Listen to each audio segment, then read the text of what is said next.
Twali Abrahamson has come today to talk about her understanding of caring for the land through the Native tribes' view. And let's welcome Twali.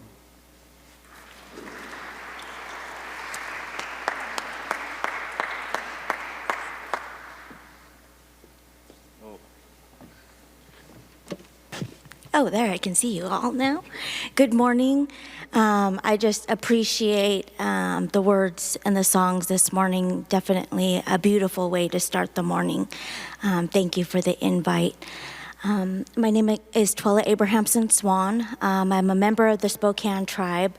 My mother was Deb Abrahamson, and she was the founder of Shawl Society.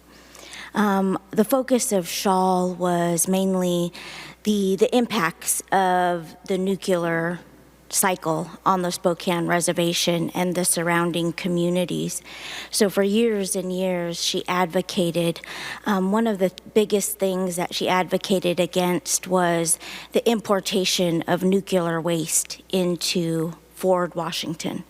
The mining company in the 90s, when I was in high school, proposed a plan to import additional radioactive waste through Spokane by rail in order to pay for the cleanup of their site.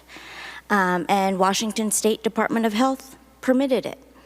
And so it took years and years, and that is really what originally got her involved, because our family lives a couple of miles downstream from the Don Mill site in Ford, Washington.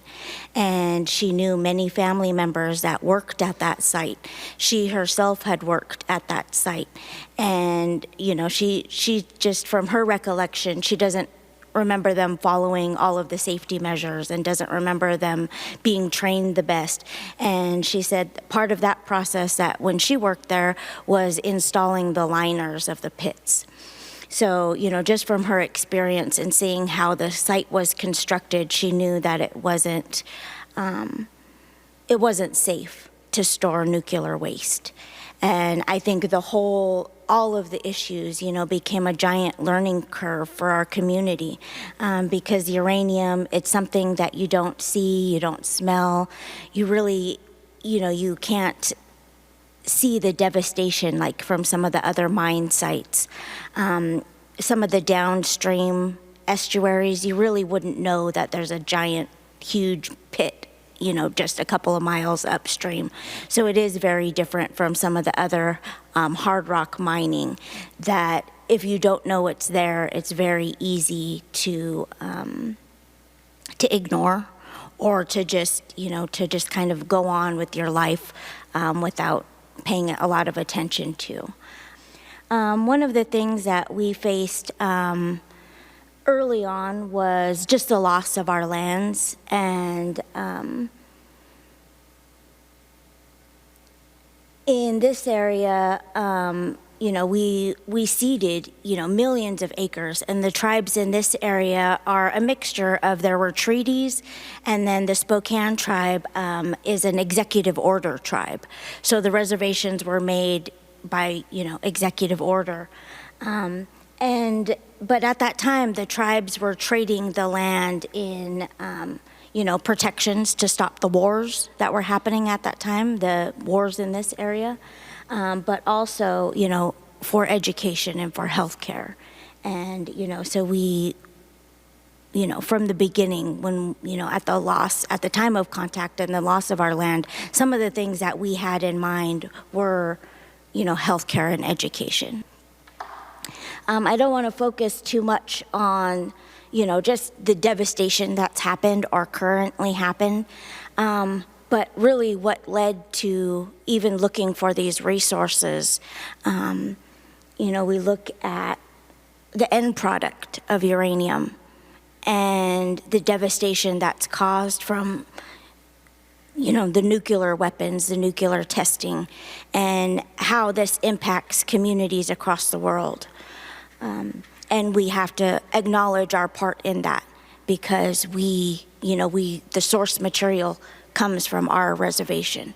So it's just all along this path from the beginning to where they mine the uranium to the end product. There's devastation in communities. And there was a nuclear arms race, that started the Cold War. And that's what really led to the race for uranium in the United States. Unfortunately, we're seeing that play out again. And we're seeing legislation proposed right now to, again, highlight the production of U.S. uranium. And so there's work right now to try to, relax or reopen mines or, have a domestic source of uranium right now. So something we need to keep in mind.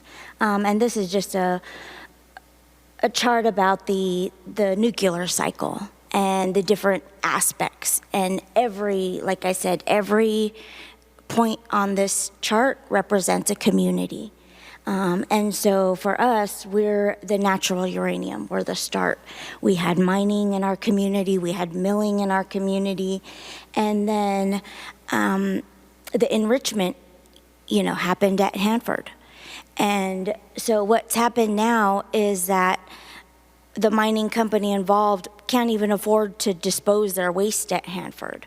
So there's also a continued waste cycle after this has happened. That, it's not just going into the water on the reservation. It's coming through Spokane and it's going all the way to the Four Corners. So we have a continued, nuclear waste cycle and impacts to, communities all over the West. And this kind of gives an example of those transportation routes that we have to be aware of and know that here's what's coming from the Midnight Mine and still traveling through communities. The mining site impacted the groundwater up there forever. So it's a Superfund site where water treatment is in the plan forever. The water has been contaminated forever. And so forever we're going to have this byproduct of, uranium waste coming through. And where it's going, that community is also very concerned. So there's a reason why it's the cheapest place to dispose of waste in the country. There's a reason why Hanford is too expensive. Maybe we have better standards now for radioactive waste, and they may not down there. So I know communities around the White Mesa Mill are concerned about their own water, concerned about their air. If you want to do, there was a report that was recently released by the Grand Canyon Trust, and if you have any questions about nuclear waste, they put out a new report a couple of months ago that has a good section about Midnight Mine, and they talk about where all the waste is coming from in the country. So what we have resulting is the Spokane and Yakima nations are among the most radioactively toxic regions in the world. And, uranium from our reservation was sold, for the development of nuclear weapons for the Cold War. And now, again, like I said, there's another proposal to subsidize domestic uranium production. But we are also hearing they're ending programs to address the health issues. So at the same time, they're talking about reopening mines, they're closing a program called RECA, Radiation Exposure Compensation Act. So that, for our community, it ends, it's been in place as a way to address those who did work in uranium mines, who worked at the testing sites, some of the military veterans involved with uranium. And it paid for their cancer treatment, it paid for transportation, and that program is just set to completely end in a couple of months. From the reservation, one of the things that my mom continued to advocate for is that the Department of Justice spend some resources in our community.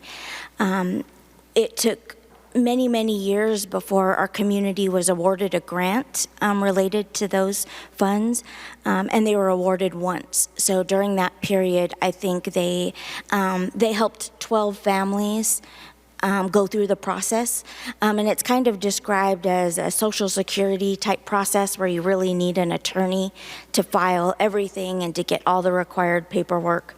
And over 90% of those that were filed for were already deceased minors. So that also creates issues in finding and accessing records and things like that. So it's a program that definitely, we haven't really had that great of a chance to utilize yet, but it's one that addresses health, and it's ending soon. Here's an overview, and this was just from Google Earth, so this is what it looks like today. If you were looking at the site from the north, and then kind of the proximity to the Spokane River.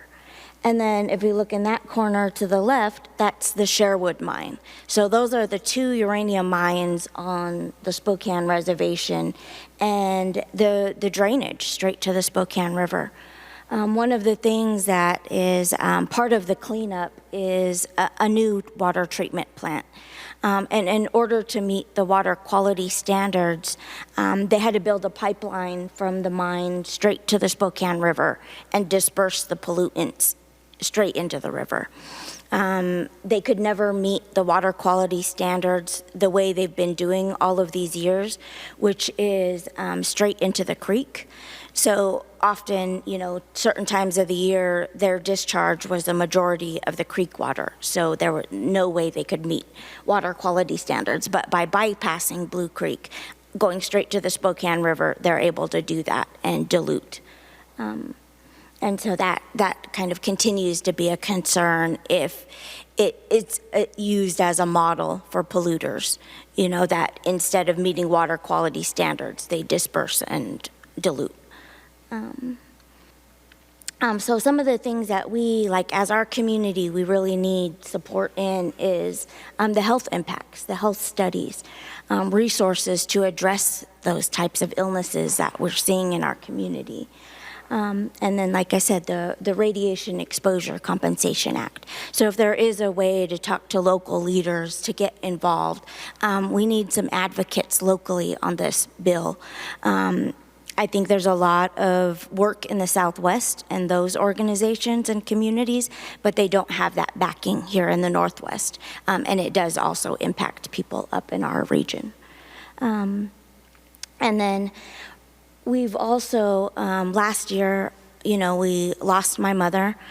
And during COVID, as things shut down and we worked from home and everybody kind of shifted gears, we're starting to come back to the table and realize she's not the only one missing from the table.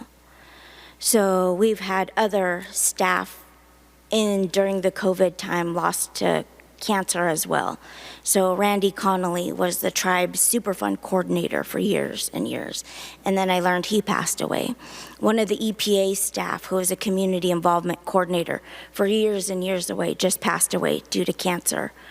And so it's just, it's like, how do we continue this work when our leaders aren't here anymore? And I think that's where it's like, okay, we need to bring that hope, and we need to start this process again and let them know that, yes, we're still here. Yes, there's still many people in the community that are concerned and that will show up. And do that on behalf of our elders, do that on behalf of everybody that isn't able to be there anymore. And then just, one thing to keep in mind, as the Spokane, is that, this waste is continuing to come through, and we need to be aware of that, and we need to have some type of emergency plans in place for our own community. So some of the hope, one of the things that kind of me personally, the work has shifted into a more regional focus. And so instead of just Shawl, we reached out and we built a network of organizations of all of these small grassroots from the different reservations in the Columbia River. So we have a lot of groups from the Colville Reservation, the Nez Perce, Coeur d'Alene, Kalispell. And we're brought together by a cultural revitalization and a reconnection to our waterways through canoes and canoe making. And we found that, by focusing on the good and focusing on the beauty that still surrounds us, our young people, teaching them, connecting them to the waterways, that we were, just for us, it felt better. It felt like the work was healing as we did it, instead of, just being a downer all the time, trying to bring these facts and, the devastation. But to focus on the healing. And so through the canoes, I think that we've really been able to do that, and it's been a successful model, because we have paddles, we have community events that focus on, one specifically on the Spokane River issues, one on the Tecumseh issue, on the Columbia River. And so we focus on those, educate, but also focus on the beauty and what's still available to us. And so right now there's a project happening at the Mack Museum. And so today, Fridays and Saturdays until mid-May, that you can go and watch as some of the local artists are carving these dugout canoes. And so it just, through that process, we have a network of all of these community members and schools. The language schools are so important to this work.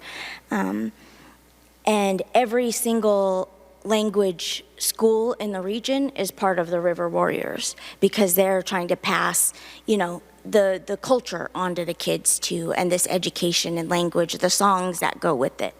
And so that's really, it gives us hope that we have the teachers involved, the schools are the first ones there.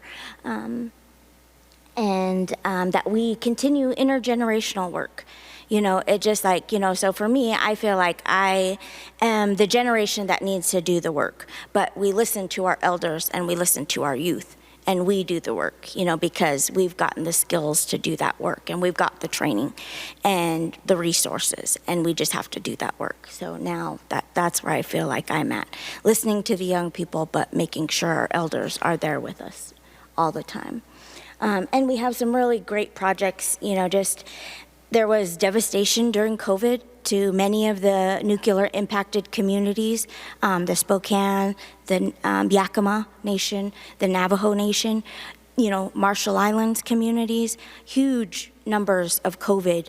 And we saw those, those are also nuclear impacted communities. So we need to do some work there. But some of the good things that came out were more of a focus on our food systems and the need for the fresh food. Once we start running out of supplies, the reservations were really hit hard because they don't have the source of foods and the source of supplies coming in, and then it just the price of gas for them to drive, hours and hours to come to Spokane and then find empty shelves, and then have to drive, the driving distance. So we started to reach out and really focus on, our families back to gardening, back to gathering, back to what our grandmothers used to do, back to the way our grandmothers sustained our families. And we see that that's really caught on and continues. So that's really a positive thing. And then just that we continue to do the work and we continue to involve people from off the reservation, just knowing that we're not the only ones impacted. We're a small portion of the ones that are impacted by the Midnight Mine site, by the continued transportation of waste. And so we will reach out and we need, a lot of others to get involved also. And don't look at it as our issue to deal with, that it is a community-wide issue. And so I'm going to share Julie's information. I talked to her. She's the new community involvement coordinator for the Midnight Mine site. And next month, they will release a plan called the Community Involvement Plan. And so it was really good timing, if you are interested in following up, that you reach out to her and be put on a listserv, or even better, read that community involvement plan, make some comments, and let them know that other communities are interested, not just to focus, putting articles in the reservation newspaper that it needs to go to the spokesman, that it needs to go to Springdale, to Davenport, to all of these surrounding communities, that there are people out there that are concerned about the site and want to know what's going on. They also work there. So, without housing on the reservation, many of the workers don't live on the reservation. And that's always been the case. So historically, the workforce wasn't just from the reservation. And there are a lot of people, a lot of miners, a lot of veterans. We saw that, my grandfather, he came back a veteran, and that's where they went to work, was the mines. On the Navajo Nation as well, a lot of their military veterans came back and worked in the mines. And so, it's something that we need to continue to, get involved in, but just know that, there's some positive things that are happening. The language, the Salish school. For me, we were pretty excited about our daughter being in there. So now she's 4, but I've started taking Salish classes. So that's where it's like, okay, maybe there's hope because I'm starting to learn. And I'm our generation is the slowest learners, but we're taking classes twice a week at night. And so it's just, that effort into our own healing, it's just like that's where we're focusing right now. And then also we're very thankful this time of year because of the roots that are becoming available and the first foods. So today I need to check on our canoes. And then our plan, we need to be out gathering some of these foods because we have a certain time frame to do that. And so that's where I'll be today. But I really appreciate the invite, and I hope to be back later this afternoon and participate in some of the future discussions. So thank you very much.